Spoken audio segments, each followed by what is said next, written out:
Alors guys, c'est le preview contre Fulham. Comme d'habitude, nous allons essayer de décortiquer ensemble la conférence de presse de Ten Hag.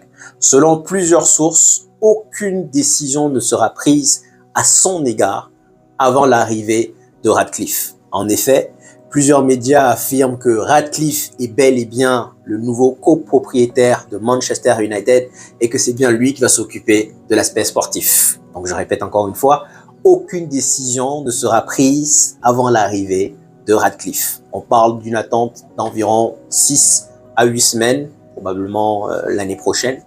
C'est aussi, comme je vous l'ai dit la dernière fois, Manchester United n'a pas les moyens de le licencier quoi qu'il arrive. Donc dans tous les cas, il va falloir faire preuve de patience parce que même en cas de défaite demain, aujourd'hui, en cas de défaite contre Copenhague, contre Luton, on va encore rester avec Ten Hag. D'un côté, je vous dirais que sincèrement, pour être honnête avec vous, je suis partagé parce que je vous ai dit à plusieurs reprises, si jamais on le licencie, nous allons reconnaître le même cycle, encore et encore et encore, le même cycle vicieux. C'est-à-dire que là, nous allons le licencier, nous allons avoir un semblant de rebondissement, on va être content jusqu'à la fin de la saison et l'année prochaine, à la même date, quasiment à peu près, nous allons revoir le même film. C'est comme quand vous avez une tumeur, et au lieu d'aller vous faire opérer, vous allez prendre de l'efferalgan encore et encore. Donc certes, ça va diminuer, atténuer la maladie, mais on sait tous que ce qu'il faut, c'est une opération. Ce qu'il faut, c'est la vente du club. Donc pour moi, j'attends de voir ce que Ratcliffe va faire, mais bon, voilà. Donc, pour revenir à la conférence de presse, tout d'abord, je tiens à dire que j'ai vu un Ten Hag vraiment optimiste. J'ai vu quelqu'un vraiment qui a encore confiance en lui, qui est encore déterminé et qui pense qu'il peut renverser la vapeur. J'ai vu, il ne faut pas seulement écouter lors de la conférence de presse, il faut aussi regarder le langage corporel, également le regard de la personne. Et je voyais dans les yeux, dans le regard de Ole, je voyais un regard complètement abattu, quelqu'un qui savait qu'il était sur le point de sauter. Là, je vois quelqu'un de vraiment confiant, quelqu'un qui, dans ses dires, on a l'impression que c'est une mauvaise passe et qu'il va retourner la situation. Honnêtement, je vous dirais sincèrement que j'ai été assez choqué de façon positive par la conférence de presse de Ten Hag. J'ai vu vraiment quelqu'un qui croit en lui et aussi qui a encore foi à son équipe. On a déjà vu comment cette équipe traite les entraîneurs. Ils arrêtent de jouer des down tools, comme on dit. Ils jettent l'éponge. J'espère vraiment pour lui que ça sera pas le même cas, le même sort. En tout cas, ce chemin-là, on l'a déjà vu. Alors, l'une des questions, la première question, c'était par rapport à Varane. Bon, apparemment, il y a des sources qui disaient que Varane et lui ont eu un petit échafaudage. Apparemment, non. Varane était blessé ou malade, mais en tout cas, il s'est entraîné, il sera dans l'équipe, donc qui fera le voyage pour Fulham. Ensuite, par contre, sincèrement, il y a un point que j'ai bien aimé, c'est j'ai aimé la qualité des questions.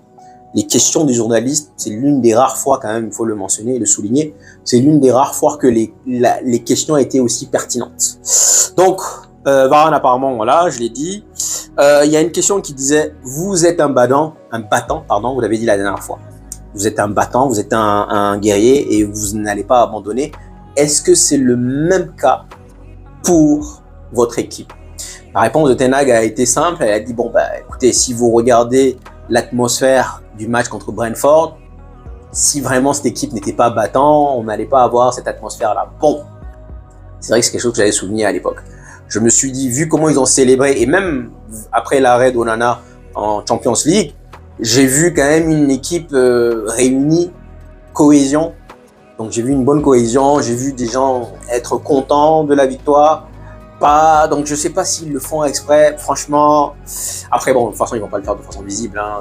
C'est Manchester United, même s'ils le pensent pas, peut-être qu'ils vont devoir simuler, devoir acter comme si ce fut le cas. Donc voici ce qu'il a répondu. Ensuite, il y a une question que j'ai trop aimée, c'est vous êtes venu justement par rapport au style de jeu que vous aviez à l'Ajax. Alors, pourquoi est-ce qu'on ne le voit pas encore? Et il a expliqué que peut-être que les médias ont mal interprété ce que j'avais dit. Moi, j'ai une philosophie de possession. Maintenant, il a essayé un peu quand même de se rattraper. Hein. Parce que la dernière fois, il n'avait pas dit ça. Il avait dit que je ne peux pas reproduire le même style de jeu à l'Ajax, à Manchester United, parce que je n'ai pas les joueurs pour. Et cette réponse-là, moi, je l'ai trouvée très, très mauvaise parce que tu as eu un mercato, 2 mercatos, 3 mercatos, tu as ramené à peu près 14 joueurs. Venir nous dire aujourd'hui que oui, tu n'as pas les moyens de faire le jeu, je suis désolé, Van de Beek, il est déjà là. Anthony, tu partais le chercher. Onana, tu partais le chercher. Celui qui manque à l'appel, c'est peut-être De Jong. Et aujourd'hui, ce qu'il a fait avec l'attaquant de Tadic, pour moi, on a des meilleurs joueurs. Rashford est meilleur que Tadic. Donc, si tu es capable de le faire avec des joueurs moyens, normalement, tu es censé être capable de le faire avec des joueurs de grande classe. Normalement. Mais il a dit, en fait, les médias avaient donc mal interprété ce qu'il avait dit. Lui, il est venu essayer de faire un petit cocktail. C'est-à-dire que là, il est venu avec sa philosophie de possession pour implanté avec l'ADN du club de Manchester et aussi par rapport aux joueurs qu'il a. En fait, c'est ça c'est un problème. Tu peux pas venir avoir un style de jeu et dire que moi je vais m'adapter. Non, parce que la question elle est très pertinente. La raison pour laquelle moi-même je suis venu vous faire l'éloge de Ten Hag, c'est parce que tout simplement le jeu qu'il a produit à l'Ajax, qu'il produisait à l'Ajax. Et c'est ce jeu-là que moi je voulais voir à United. J'en ai marre, sincèrement, de jouer contre City ou de jouer contre Liverpool et de venir jouer bloc bas. Ça, c'est du Mourinho. En fait, c'est ça, c'est du Mourinho. Olé a fait copie conforme à Mourinho et là encore, on revoit le même film. Donc, c'est le même jeu stérile de Mourinho que l'on revoit donc depuis 2016. On voit avec des équipes. L'année dernière, peut-être qu'il y a eu quelques exceptions, mais on voit des équipes qui arrivent, bam, qui mettent leur bus, bam. Donc bon, la réponse là, je la trouve ici rattrapée, mais bon, elle n'est pas convaincante, quoi. Elle n'est pas convaincante.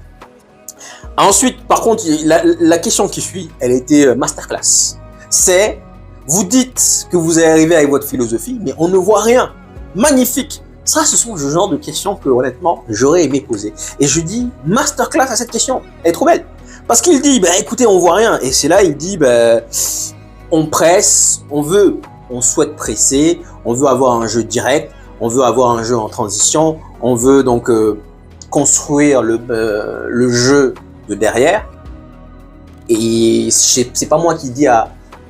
Là, il fait une petite tacle quand même. Hein. Il dit, c'est pas moi qui dis à Onana de dégager. C'est ce que tu dis. Mais attends, le jeu que l'on a, c'est quoi? La plupart du temps, Onana aujourd'hui, au début, quand il est arrivé, il essayait de construire par derrière, de derrière. Mais maintenant, de plus en plus, Onana, il dégage. Hein. Si c'est pas toi qui le dis, c'est qui le dit? Parce qu'Onana, on sait très bien, on l'a recruté pourquoi? Pour sa qualité balle au pied, on est bien d'accord. Et là, on revoit quasiment la même chose, c'est juste qu'il est plus précis que derrière. Mais sinon, je dirais, si Onana touche 10 ballons, il y en a au moins 5 qui dégagent. Les 5 autres, on essaie de construire par derrière, mais il y en a au moins 5 qui dégagent, quoi, globalement. Donc, franchement, on ne voit rien. Et il a expliqué que, bon, ben, il a donné une excuse. Ouais, je n'ai toujours pas eu mon équipe type. Non, Ten Hag, calm down. Ton équipe type, l'année dernière, c'était la même chose. L'année dernière, on était déjà habitué à ce que dans le 11 de départ, il y a toujours un manquant. On l'a déjà vu l'année dernière. On l'a revu. Donc, venir nous sortir une excuse, ouais, j'ai pas encore eu mon équipe type. Mais et alors? Est-ce que c'est ton équipe type? Déjà, les blessés sont en défense. Est-ce que c'est ton équipe type qui t'oblige à faire jouer McTominay en 10? Ou alors Bruno Fernandes à droite? Les gars, l'année dernière, à plusieurs reprises, on a vu Bruno Fernandes à droite et c'était mauvais. On l'a vu, on l'a revu et tout le monde est unanime dessus. Que ce soit supporter de Manchester, supporter adverse, tout le monde sait que Bruno Fernandes à droite, c'est nul. Et pourtant, on continue à le voir. Donc, quelles sont tes explications, Ten Hag? Quelles sont tes explications? Et moi, ce que j'ai envie de dire dans cette situation, c'est que pourquoi, en gros, je me suis retourné contre lui, c'est pas à cause des défaites. C'est pas par rapport à des défaites. C'est par rapport au classement. J'en ai marre réellement, parlons, de voir des entraîneurs venir nous mettre des compos de merde. Je suis désolé du terme, mais McTominay, les gars, même dans un film d'horreur, même dans Scream 55, on ne verra pas McTominay 10. Film d'horreur, McTominay 10. Déjà, quand je le vois sur le terrain, ça me dérange. Quand il joue 6, ça me dérange moins, mais je vais faire avec. Mais 10, il va faire quel jeu? J'ai vu des Zidane, j'ai vu des Ozil, j'ai vu des Kaka, 10. Là, j'ai vu des joueurs, des playmakers. Mais là, McTominay 10, c'est qui l'oblige à le faire? J'attends avec impatience la compo de demain, sincèrement. Ou d'aujourd'hui, ça dépend de quand vous regardez la vidéo. J'attends avec impatience la compo. Parce que, est-ce que mercredi, on a fait jouer les jeunes pour faire reposer les cadres? En attendant, c'était aucunement une punition, puisque dès qu'il s'est retrouvé à 3-0, il a fait 3 changements de suite. Et les 3 changements, c'était quoi? C'était Rashford qui est sorti mercredi, il est parti faire la fête, Bruno Fernandes et Højlund. Donc, est-ce que c'était pour les drop ou alors pour les reposer? Donc, je pense vraiment que c'était pour les reposer et qu'on va les revoir demain ou aujourd'hui, certainement, probablement. Mais pour moi, c'est pas un message quand il y en a qui m'ont dit de laisser Rashford faire sa vie privée. Je suis d'accord avec vous. C'est pas une question de vie privée, c'est juste une question de principe. Tu peux sortir sans que personne te voie, mais après une défaite, il y a défaite et défaite. Il y a défaite contre Fulham où tu as donné tout, tu as tapé le poteau, tu as tapé la barre, au final, tu as perdu le match. Il y a défaite contre Fulham où tu n'as rien foutu. Ok, donc c'est encore pire ça. Il y a défaite contre City où justement tu as tapé le poteau, tu as tapé la barre et là tu as tout donné mais derrière tu t'es fait quand même battre de 1. Il y a défaite où tu as tapé le poteau, tapé la barre mais derrière il y a quand même une humiliation de 3-0. Et il y a défaite où tu joues contre City, ton pire ennemi, voisin, et tu n'as rien fait du match. Tu n'as même pas cherché à faire quelque chose. Tu étais là, en train de rouspecter, et tu t'es fait humilier 3-0 en ne tentant rien. Nada. Ce genre de défaite-là, t'as pas le droit. Pour moi, t'as pas le droit, surtout avec le salaire que tu gagnes. Tu n'as pas le droit de sortir et venir faire ta princesse. T'as pas le droit de faire ça. Pas le droit de faire ça. Pas le droit de faire ça. Donc, bon. Ensuite, il dit que son équipe et lui-même connaissent les standards du club et que il estime que l'ambiance est assez positive malgré les défaites et qu'il est sûr et certain que ces joueurs-là vont se remontrer.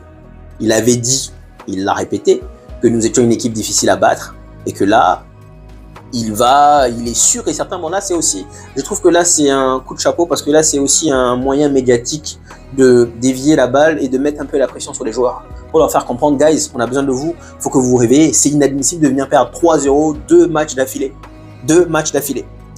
Donc, j'ai confiance en cette équipe et je sais qu'on va retourner la vapeur. Moi, ce n'est pas ce qu'il dit qui m'intéresse. C'est comment il le dit. C'est ça la communication, les gars. C'est pas ce qu'il dit. Je peux venir vous raconter des conneries, ouais, je peux venir le faire. Mais c'est la manière dont je le dis. C'est la manière dont je utilise les mots. Et surtout le regard. Le regard, c'est très très important. Et encore une fois, je répète, le regard que j'ai vu dans les yeux de Ten Hag, c'est vraiment quelqu'un qui n'a pas abdiqué. Quelqu'un qui a encore confiance et qui croit encore au Père Noël peut-être, mais qui croit encore. Donc bon, j'avais vu ce regard abattu de Mourinho. Et quand tu vois ce regard-là, tu sais que ce gars, ses jours sont comptés. Il reste peut-être 2, 3, 4 semaines maximum, allez. Mais quand tu vois ce regard en conférence de presse, abattu, sans réponse, tu sais qu'il va sauter. Mais là, moi, j'ai vu quelqu'un très souriant, très très souriant, et plutôt à l'aise, malgré la mauvaise période, la mauvaise passe que nous vivons actuellement. Donc, il a confiance, et puis voilà. Donc, bon, guys, on va passer à la compo. Je pense qu'il va aligner cette compo-là. Malheureusement, il n'y aura pas beaucoup de changements. Ce qui me dérange un peu dedans, les gars, contre City, il y a eu 3-0. Contre Newcastle, il y a eu 3-0. Les 2 matchs étaient à Old Trafford. Je suis d'accord avec vous. Mais je dirais que l'équipe qui a perdu 3-0 contre Newcastle, elle manque peut-être juste d'expérience. Elle manque de temps de jeu. Donc, dans le fond, dans le contenu, j'ai été moins agacé. C'est juste que là, ça fait 2 matchs d'affilée que tu prends 3-0. Mais j'ai été moins agacé par le contenu de l'équipe qui a perdu 3-0 contre Newcastle que par l'équipe qui a perdu 3-0 contre Manchester City. C'est juste que eux, les Garnacho, je ne vais pas les dédouaner, leur donner des excuses, mais ils n'ont pas assez de temps de jeu. Pour moi, c'est en répétant, répétition, c'est en forgeant que l'on devient forgeron. Et donc pour moi, moi honnêtement, je reconduis la même équipe. Je reconduis peut-être pas la même équipe. Je pense que je mettrais peut-être Kobe Maino à la place de Casemiro. Et sincèrement, c'est un point que j'aimerais souligner. Si jamais Ten Hag partait avec une équipe avec 6, 7, voire 8 genoux, genre Daniel Gore, Kobe Maino, Garnacho, Forson ou Emron, je sais pas lequel a été vendu, un joueur de la défense, un petit de la défense. Ferguson est parti avec 3 adultes et 8 genoux. On avait Nicky Butt, on avait Paul Scholes, on avait Ryan Giggs, on avait Beckham, on avait les frères Neville. Ils étaient accompagnés par Pallister, Steve Bruce et Cantona. Peut-être un autre en plus. Mais voilà, globalement, s'il fait ça, je vous jure que je vais lui donner 4 ans. Mais honnêtement, venir voir Anthony qui fait rien, c'est la raison pour laquelle moi je suis Ten Hag out. C'est des compos de merde. Anthony, pour quelle raison, je répète, et ça, personne n'a la réponse, pour quelle raison est-ce que Anthony est titulaire à Manchester United? Personne n'a la réponse. Même la dernière fois contre Newcastle, il a été encore nul. Nul. Pour quelle raison est-ce que Martial rentre? Va me chercher un McNeil, va me chercher un jeune de l'académie, capable de faire mieux que Martial. C'est la raison pour laquelle moi, si il arrive à me mettre, encore une fois, une équipe compétitive, genre de genoux, qui a faim, peu importe les scores. Il y aura 3-0, 4-0, 5-0, 6-0, peu importe le nombre de défaites, moi je vais le backuper. Parce que je sais que c'est un processus qui va prendre du temps et ça va arriver. Mais si tu ne mets Anthony tout le temps, Anthony qui fait rien, j'ai de quoi me poser des questions. Donc je pense qu'il va aller avec cette compo. Onana, je pensais qu'il allait le faire tourner encore la semaine dernière, mais il a encore joué. Donc on se pense qu'il va aller avec Onana. Bissaka, je pense qu'il va aller avec Bissaka. Parce qu'il a dit une phrase très importante, nous devons gagner. Donc être plus pragmatique, mais nous devons gagner. Par rapport à ça, demain, aujourd'hui, faut pas s'attendre à avoir du jeu. Il va falloir, si on prend les 3 points, ben on sera content. Voilà. Donc je pense que Bissaka, je pense que Varane va faire son retour. Bon, apparemment c'est rien de sérieux, donc c'est juste blessure. Magui, un autre point. Je ne veux plus jamais voir Magui et Vicky ensemble. On l'a déjà vu sur Olé. Il y avait 3 paires que je ne veux plus voir. Je crois que c'était Magui et Vicky, et c'était McTominay et Fred, et j'ai oublié la 3e paire. Il y avait 3 paires sur Olé que je ne veux plus voir. Dès que j'ai vu Magui et Vicky, je me suis dit, bon, Magui est en fire, peut-être que ça va passer. Mais comment vous allez venir reculer en défendant? Si, c'est pathétique. Pathétique. Donc je pense qu'il va avec Varane, Maguire. Reguilon va enchaîner. Casemiro est blessé et il fait pas confiance aux jeunes. Donc, on verra Amrabat. On verra peut-être McTominay, Mark Terminator en 10. Et on verra Bruno Fernandes, Rashford, Højlund et Anthony. Si je vois McTominay en 10, je ne regarderai pas le match. Je suis désolé, mais je ne regarderai pas le match. C'est la nouvelle décision que je prends. J'avais dit sur Olé que si je revois McTominay et Fred ensemble, je ne regarderai pas le match. Et maintenant, je dis si je vois Bruno Fernandes et McTominay ensemble encore, je ne regarderai pas le match. Sincèrement, je ne vais pas me casser la tête. Il y a eu 3-0, mais je préfère le milieu de terrain qui a joué mercredi. Simple. Donc, je vous ferai un review par rapport aux analyses, aux données que j'ai récoltées, mais je ne regarderai pas le match. J'ai besoin de garder mon sang-froid et voilà. Niveau pronostic, je pense, guys, qu'on va se faire l'ifou. Je pense qu'on va se faire, surtout avec cette compo-là, on va se faire l'ifou. Et encore une fois, tout manager qui s'est fait virer l'a mérité. Tu peux pas, s'il me met cette compo-là, on va se faire l'ifou. Et derrière, ben, tu peux pas. Donc, je pense, malheureusement, je dirais 3-1 pour Fulham. Et donc, déjà, je commence à me préparer psychologiquement. Si on gagne, bon, ce sera une bonne, agréable surprise. Si on perd, je m'y attendais. Voilà, donc je pense 3-1. Surtout qu'il va aligner une compo de merde encore. Et c'est la raison pour laquelle, je vous jure, c'est même pas les défaites. C'est les compos de merde. 3-1 pour Fulham, guys. Bon, je pense qu'on a fini le preview. Sur ce, guys, merci beaucoup. Prenez soin de vous.